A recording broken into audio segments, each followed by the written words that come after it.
On a beaucoup de chance en tant qu'adolescent à Edic. On a une énorme liberté quand on est enfant.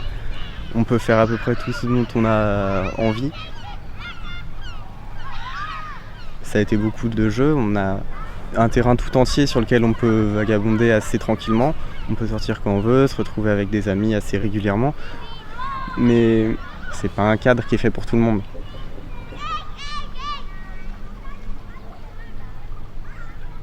Je m'appelle Corto Moidevent. J'ai toujours habité sur Edic. Ça fait 18 ans que j'habite ici. Je suis presque né ici.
Ce que j'aime le plus, moi, ça va être me balader. C'est des paysages que je connais depuis que je suis petit. Il y a énormément de souvenirs qui sont liés à cet endroit. Et le paysage, mine de rien, il est toujours ici, toujours le même. C'est les mêmes chemins qu'on emprunte, etc. Pour moi, me balader sur l'île, c'est un moment où je peux m'évader tranquillement. J'aime beaucoup aussi jouer de la musique. Ça va beaucoup dépendre du moment.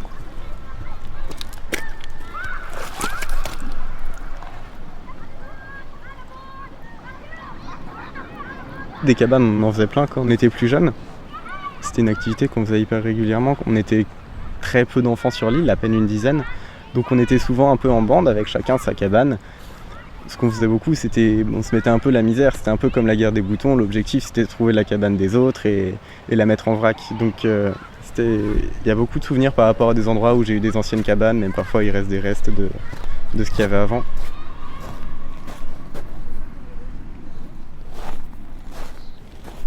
On a nos petits secrets entre Ediquais, des coins où on aime bien se retrouver ou ce genre de choses. Et c'est pas inconnu du grand public. Le fait est qu'on essaie de minimiser le fait que ce soit connu pour que justement il n'y ait pas trop de personnes. Et donc il y a un peu cette petite dimension de secret sur certaines choses. On a une super belle carrière un peu plus loin par là-bas qui est un creux dans la falaise avec une petite mare. C'est un super bel environnement où c'est très calme, il n'y a pas de vent. J'y ai passé beaucoup de temps, c'est là où je vais pour me reposer, pour être tranquille. Il n'y a pas beaucoup de gens qui y passent, c'est un peu isolé sur l'île.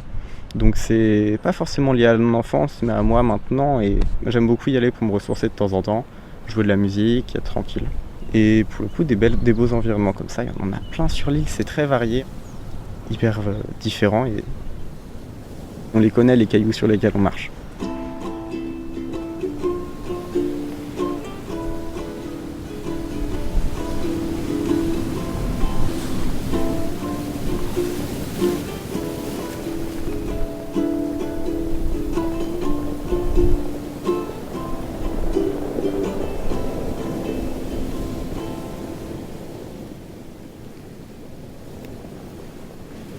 Ce sentiment de liberté, pour moi, ce serait à la fois être épanoui dans ce qu'on est en train de faire. Tu es en train de faire une activité, tu es content de la faire, tu penses à rien à part ce que tu es en train de faire. Et d'un autre côté, si tu as envie de faire quelque chose, tu peux le faire tout de suite. Tu l'as à portée de main. Admettons, tu es en train de, je sais pas, faire du jardinage, tu es très content de planter tes radis. 5 minutes plus tard, tu as envie d'aller, je sais pas, te faire une balade, t'es pas obligé de mettre ça sur ton emploi du temps. Tu pars tout de suite, tu vas te faire ta balade et tu reviens planter tes radis après. Pour le coup, on peut laisser libre cours à, envie de dire nos pulsions, mais ce qu'on a envie de faire. Pour moi, c'est ça, ce sentiment de liberté qu'apporte Edic, c'est que on n'a pas à avoir de planning, on fait ce qu'on veut quand on veut. C'est important d'avoir du temps libre sur l'île, parce que si on n'en a pas suffisamment, on ne peut pas vraiment profiter du cadre et justement le cadre de l'île il va plus nous embêter qu'autre chose. On reste bloqué sur l'île et on est très peu nombreux à l'année, on est à peine plus d'une centaine d'habitants, donc c'est un cadre très familial. Donc la communauté sur l'île, c'est quelque chose qui est assez particulier. On a nos histoires de village qui traînent forcément. On a des phénomènes qu'on appelle nous par exemple radioédiques. Un truc qui se passe le matin, tout le monde le sait le soir. C'est un peu l'effet village, mais en concentré sur une toute petite zone, donc beaucoup plus fort. C'est à la fois très agréable, parce que on sait que quand on va sortir, on va rencontrer du monde. Mais il y a des moments où on a envie de sortir, on n'a pas forcément envie de croiser des gens. Donc, ce qui est bien sur une île, c'est que on peut rechercher cette solitude, aller s'isoler dans un coin, sur une plage quand il n'y a personne. Tu peux très bien être tout seul et voir personne pendant une semaine. Comme vouloir aller voir du monde et aller au bar du village.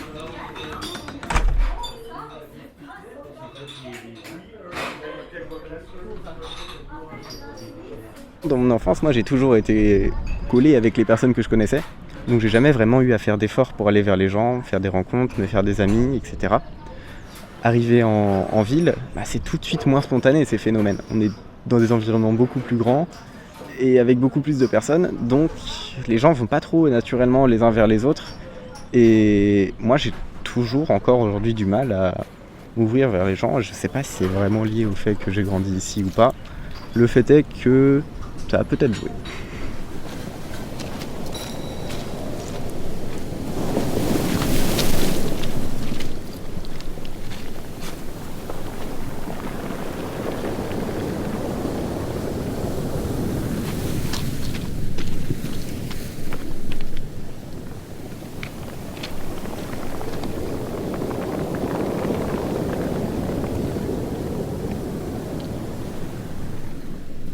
Être entouré de la mer, ça a un côté rassurant. On se sent entouré, on se sent protégé aussi. C'est là où j'ai toujours grandi. Moi, je connais la mer, ça fait partie de ma vie. Je suis plus autant émerveillé qu'avant quand je regarde la mer, parce que je la connais. Elle fait partie de mon quotidien. Donc, à chaque fois que je vais en ville pendant longtemps et que je commence à rentrer sur l'île et que, en longeant les côtes, je commence à apercevoir la mer, je me dis que je suis chez moi. Donc, ça fait plaisir.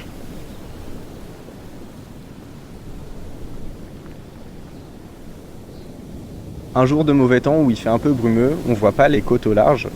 Là, normalement, si on regarde par là-bas, on voit un peu les côtes se dessiner de la France. Quand il y a du mauvais temps, il y a de la brume, on voit rien, on se sent vraiment seul pour le coup. Et il n'y a que Watt, l'île d'à côté, pour nous rappeler qu'on n'est pas tout seul. Moi, ça a un côté très rassurant à titre personnel, mais je pense que pour beaucoup de personnes, ça peut apporter beaucoup de solitude.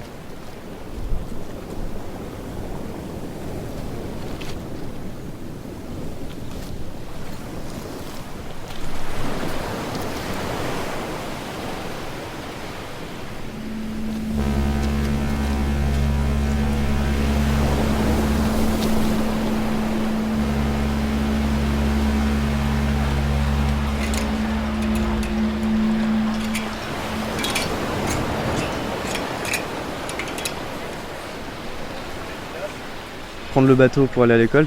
Quand j'étais jusqu'au collège, c'était exactement comme prendre le bus le matin pour aller jusqu'au collège. Ça prend 20 minutes. On le prend le matin, on le prend le soir. On mange le midi sur l'île d'à côté. À partir du lycée, on a des plus grosses traversées. On est obligé d'aller à l'internat. On prend le bateau pour quelque chose comme 1h15, 1h30. C'est comme un bus pour toute autre personne. Mais c'est vrai que c'est assez atypique et à chaque fois que je le dis aux gens, ils ont du mal à se rendre compte d'à quel point nous ça peut être banal. Et pour eux, prendre le bateau, c'est quelque chose d'exceptionnel. Donc moi je me rends pas compte d'à quel point pour les gens ça peut être spécial. Même avec la mer en général, c'est très banalisé pour nous et on s'émerveille plus devant un miroir d'eau qui scintille, tu vois. Et c'est quelque chose que j'aimerais bien retrouver et que je pense avec un peu de temps j'arriverai à reconstruire, mais ça rentre tellement dans notre quotidien qu'on est plus scotché en voyant la mer ou en prenant le bateau. On commence à en avoir de plus en plus avec au fil des étés où il y a de plus en plus de touristes qui arrivent, ce qui n'est pas nécessairement toujours un problème, hein. Mais de ne pas avoir autant de bateaux que ça, nous on a ce qu'il faut en hiver, ça fonctionne comme ça depuis très longtemps et on est habitué, c'est notre fonctionnement. On a un bateau le matin, un le soir, donc, comme ça on arrive et on repart.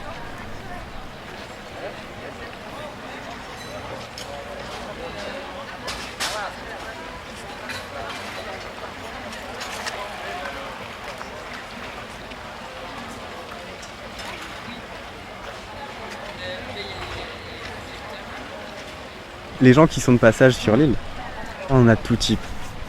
On va avoir des gens qui sont très respectueux de l'île, qui viennent, qui partent, ils ont laissé aucun déchet, ils sont très agréables, très courtois avec les habitants. Et il y en a beaucoup d'autres qui sont bien moins courtois, bien moins respectueux de l'environnement sur lequel on vit. Et nous, comme je t'expliquais tout à l'heure, on est à peine plus d'une centaine sur l'île. Donc quand on arrive en été, où il y a presque 3000 personnes par jour qui arrivent, nous c'est un rythme qui change, qui nous déconnecte un peu de notre île qu'on est habitué à avoir. On est habitué et on est un peu dépendant du tourisme parce que tous les commerces de l'île fonctionnent essentiellement grâce à la saison juin, juillet, août. Sans ces 3 mois de l'année, il n'y a pas de chiffres. Donc on est à la fois dépendant du tourisme et obligé de s'y adapter. Donc c'est assez compliqué comme relation parce qu'à la fois on a besoin d'eux et d'un autre côté ils nous en demandent beaucoup. Je saurais pas comment t'expliquer, mais on a toujours un peu cette fierté d'habiter ici. Donc quand on rencontre une personne sur l'île, on a envie qu'elle sache qu'on vient d'ici, tu vois. Je sais pas comment t'expliquer, mais déjà les touristes, on les rencontre pas souvent. C'est vraiment au détour d'un bar où c'est très situationnel. Nous, on travaille l'été, on est derrière nos comptoirs, on vend du pain, on est à la boucherie où on fait tout plein de trucs à droite à gauche. Donc on n'a pas toujours l'occasion de rencontrer du monde. Et on reste quand même assez en marge souvent des touristes et très regroupés entre nous. C'est-à-dire que dans les bars, on va voir des groupes dédiés et les autres. Ça peut nous renforcer, ça peut nous assembler sur certains points. Quand on a un touriste qui fait des conneries, on est tous là contre lui, donc forcément, ça rassemble entre nous. D'un autre côté, ça peut aussi diviser, parce qu'il y a des gens qui sont très pour le fait qu'il y ait plus de touristes qui viennent. On a notamment en ce moment un projet qui vise à augmenter la capacité d'accueil du port et de pouvoir faire venir un nouveau bateau en plus. Et il y a eu des pétitions sur l'île, il y a eu un réel débat qui a divisé la population parce que nous, on ne savait pas si on était OK pour recevoir plus de gens, pour avoir plus de capacité dans le port, ou si on était déjà très bien comme ça et que nous, on n'a pas besoin de plus de touristes. Donc la notion de tourisme, à la fois, ça a ce côté, on travaille ensemble, on est là pour que les touristes viennent, nous filent des thunes et repartent. Et d'un autre côté, on est là, on ne sait pas trop parce que justement, il y en a peut-être un peu beaucoup des touristes. Donc ça dépend, parfois il y en a qui aiment bien rencontrer, d'autres un peu moins. Moi je suis pas contre rencontrer, mais j'ai un peu peur. Donc ça dépend. Peur de quoi ? C'est de manière générale, j'ai un peu du mal à aller vers les autres, donc c'est pas du mal à aller vers les touristes en général, je suis pas xénophobe, mais j'aurais toujours un peu de mal à m'ouvrir aux gens.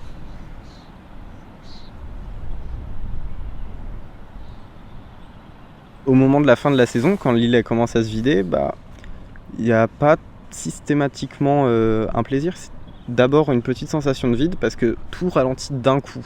Typiquement, il y a une semaine, il y a eu un gros week-end avec énormément de soleil. Il y avait déjà quelques tentes dans le camping, beaucoup de gens qui passaient sur l'île, toutes les terrasses des restos qui étaient pleines. Et là, aujourd'hui, je ne sais pas si tu as été te balader, mais il n'y a pas un rat sur l'île.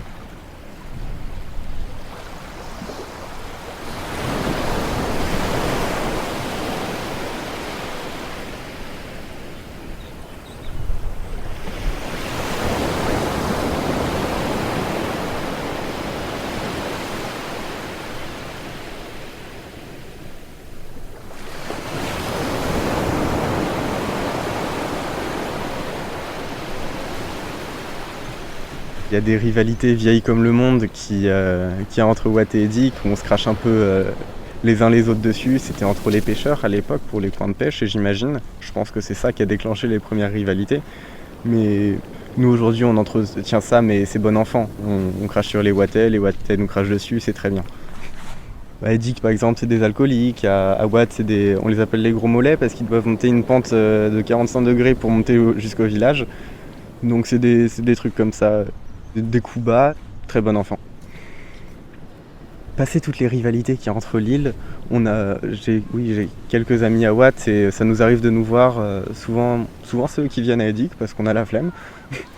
Non, on prend un bateau et on peut se voir une soirée. Ça pour le coup c'est pratique, on est à 20 minutes de bateau et on peut venir un peu quand on veut sur Edic, sur Watt.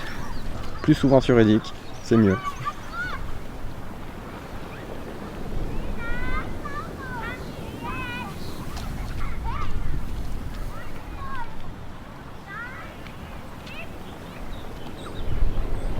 trouve qu'on a beaucoup de chance en tant qu'adolescent à Edic, notamment avec la période du collège.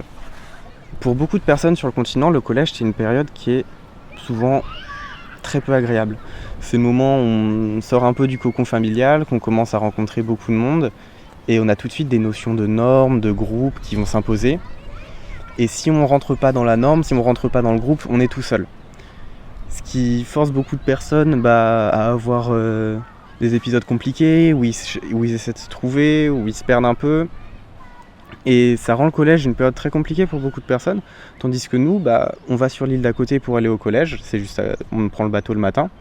Et on n'est pas plus d'une quinzaine dans le collège. On se connaît tous, on est tous un groupe ensemble. Et forcément, il y a de l'animosité de temps en temps. Forcément, il y a des micro-groupes qui se forment. Mais on est beaucoup plus soudés, on est beaucoup plus ensemble et on est beaucoup plus à même de rester nous-mêmes en fait. Ce qui fait que pour le coup, l'adolescence, là où pour beaucoup de personnes c'est un moment où on se perd, nous c'est un moment où on commence à se trouver.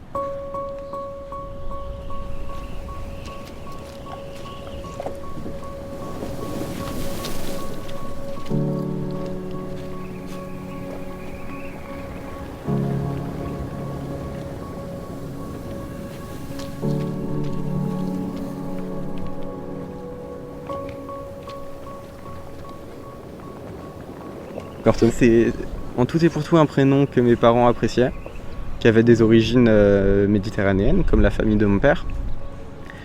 Et pour te dire, moi j'ai jamais lu un seul Corto Maltese, tellement on m'a ravaché tout le temps en me disant ah c'est lié à Corto Maltese, ça m'a dégoûté, j'en ai jamais lu un seul. Alors peut-être que j'apprécierais, peut-être pas, mais j'ai toujours ce blocage avec cette BD parce que si on veut un Corto, lire un Corto Maltese, c'est beaucoup trop évident pour moi, tu vois.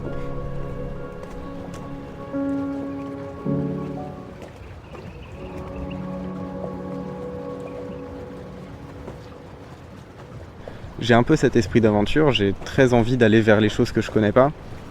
Et c'est vrai que sur le cadre de cette île, c'est un peu une frustration parce que au bout de 18 ans, on habite sur le même terrain, on finit par le connaître par cœur. Le fait de justement avoir grandi ici, de connaître par cœur mon île, moi ça m'encourage encore plus à aller découvrir autre chose ailleurs. Et moi aujourd'hui j'ai des projets de voyage, de par exemple des voyages à pied où j'aimerais bien aller jusqu'à Palerme, tu vois. D'ici à Palerme à pied pour découvrir du pays, découvrir des gens, etc. Et passer ça, j'espère pouvoir réattaquer des études plus en forme en tout cas.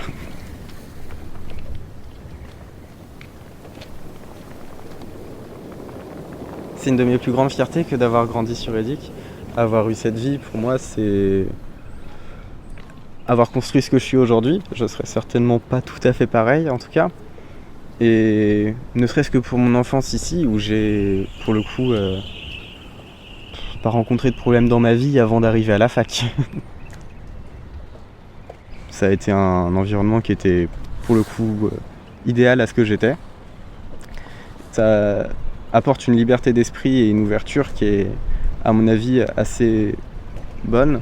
Puisque nous, on ne connaît que notre caillou quand on grandit, et puis quand on est amené à aller vivre sur le continent pour nos études, pour notre travail ou quoi que ce soit, on est beaucoup plus ouvert à tout ce que le monde a nous à offrir, parce que en soi, c'est un peu des terrains connus.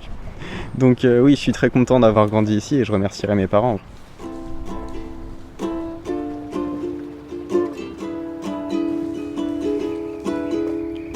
Laissez-moi rêver de partir autour du monde. Laissez-moi rêver de poursuivre ma liberté et partir où il me plaira, avec qui il le voudra, et faire ce que je peux pour rendre les gens heureux. Noyé dans l'ennui, je ne sais pas ce que j'attends. Je chasse les fantômes d'un passé laissé en plan.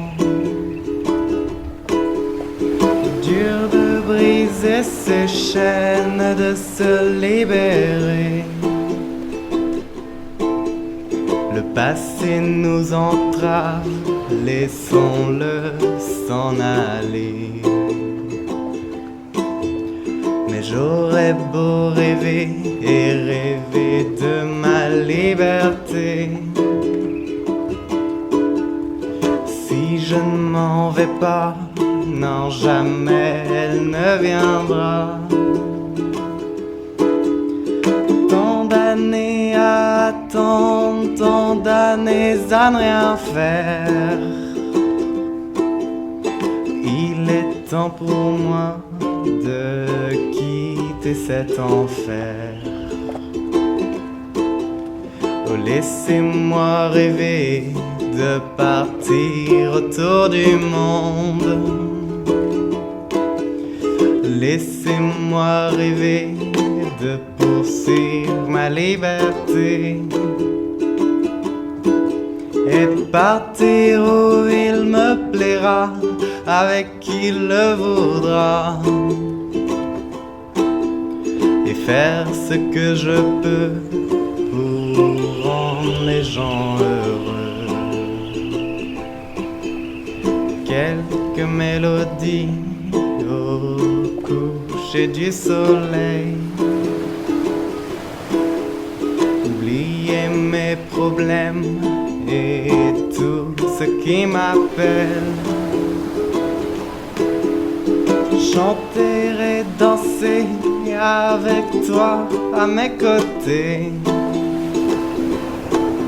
Toi que je ne connais pas, je sais que tu viendras. Toi que je ne connais pas, je sais que tu viendras. Et j'aimerais te rencontrer et tomber amoureux. C'était Adocéan avec l'habitant de l'île des Diques, Corto-Moidon. Chère muse inconnue, laisse-moi rêver de toi. Réalisation Aurélien Frances. Du jour où tu seras là, serré contre moi. Une production de Silence Podcast. Embrasser la liberté avec toi à mes côtés. Embrasser la liberté avec toi à mes côtés.